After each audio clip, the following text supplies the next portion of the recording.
ಶಾಂತ ನಿಶಬ್ದ ಮತ್ತು ಕುಸುಮಿತ ಮೋಡದ ಹೆಬ್ಬೆರಳಿನ ಕವಚದಲ್ಲಿ ಮುಚ್ಚಿ ಹೋಗಿರುವ ಖಾನಾಪುರದ ಬೆಳಗ್ಗೆ ಮತ್ತು ಅಕಸ್ಮಾತ್ ಮಲಪ್ರಭಾ ನದಿ ತೀರದಲ್ಲಿ ನಡೆದ ರೋಚಕ ದೃಶ್ಯಕ್ಕೆ ನಾಗರಿಕರ ನಿದ್ರೆ ಕಳಪೆ ಮೂಡಿತು.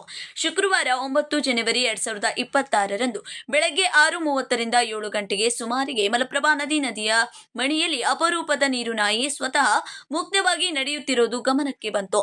ಈ ಸಮಯದಲ್ಲಿ ಒಟ್ಟು 6 ನೀರುನಾಯಿಗಳು ನಾಗರಿಕರ ದೃಶ್ಯಮಾನವಾಗಿದ್ದವು. ಮೊದಲ ಬಾರಿಗೆ ಇಂತಹ ದೃಶ್ಯಗಳು ನೇರವಾಗಿ ನೋಡಿದ್ದೇನೆ ಎಂದು ತಿಳಿಸಿದ್ದಾರೆ. ಈ ಘಟನೆಯಿಂದ ಪ್ರದೇಶದಲ್ಲಿ ಒಂದು ಕಡೆ ಕುತೂಹಲ, ಇನ್ನೊಂದು ಕಡೆ ಕೆಲ ನಾಗರಿಕರು ಈ ಅಪರೂಪದ ಕ್ಷಣವನ್ನು ಮೊಬೈಲ್ನಲ್ಲಿ ಚಿತ್ರಿಸಲು ಯತ್ನಿಸಿದರು. ನಾಗರಿಕರು ಈ ಘಟನೆಯ ಬಗ್ಗೆ ಅರಣ್ಯ ಇಲಾಖೆಗೆ ಮಾಹಿತಿ ನೀಡಿದ್ದಾರೆ ಹಾಗೂ ನೀರು ನಾಯಿಯ ರಕ್ಷಣೆಗೆ ಮತ್ತು ಮಾನವ ವಾಸಸ್ಥಳದಿಂದ ಸುರಕ್ಷತೆಯ ಸ್ಥಳಕ್ಕೆ ದೂರವಾಗಿಡಲು ಸೂಕ್ತ ಕ್ರಮ ಅಗತ್ಯವಿರುವುದು ವ್ಯಕ್ತಪಡಿಸಲಾಗಿದೆ.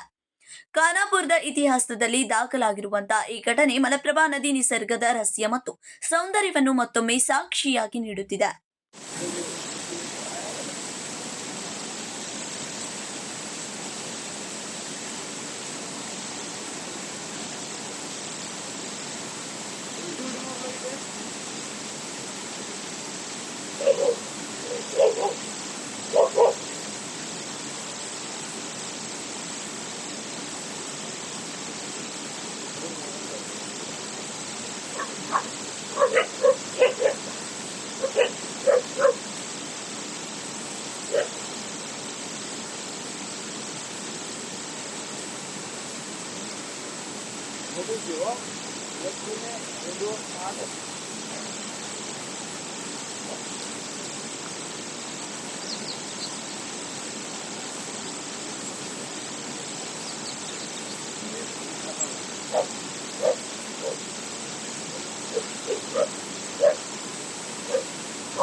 Krishna Kamble, KMM Kannada news, Belagavi.